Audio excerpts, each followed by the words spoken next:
What's up, fam?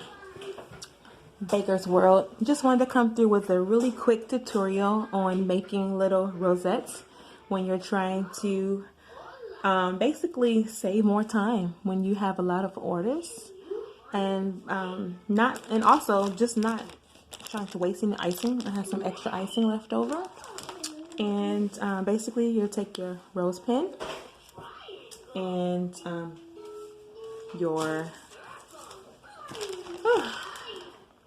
icing. You put some on top to kind of be your sealant between your parchment sheet or wax sheet.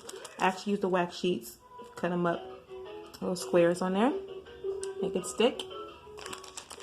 Then you'll just use I'm using the Wilton 101 tip. Okay, it's the smaller one of the rose. It's slanted, and you're going to have the larger end facing down. You're just going to take first and just twirl and pipe a little, kind of like a little circle. Hope you can see that.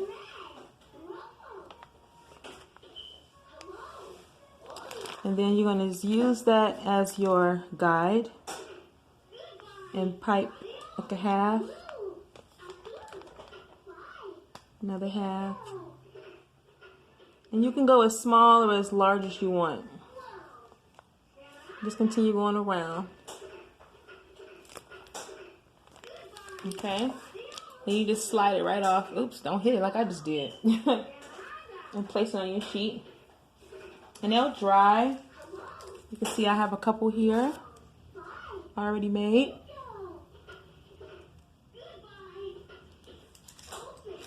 And the type of icing that you'll be using to make these is stiff royal icing, okay? Stiff consistency.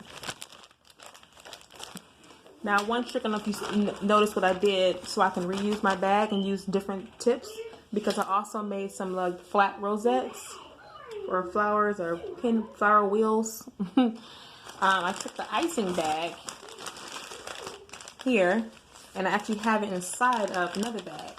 So I can just take this icing bag out and put in another icing bag, and without having to worry about having multiple bags and multiple piping.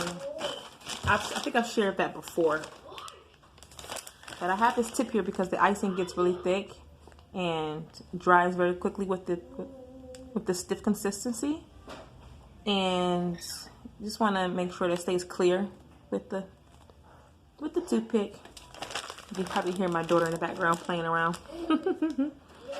And the good thing is, with the icing on the wheel, you might not need to continue to add it because it'll last for a few sets.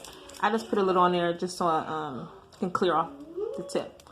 So again, place your wax sheet,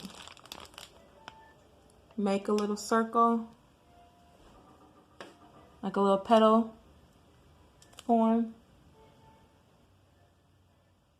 and then use that as your guide. Okay,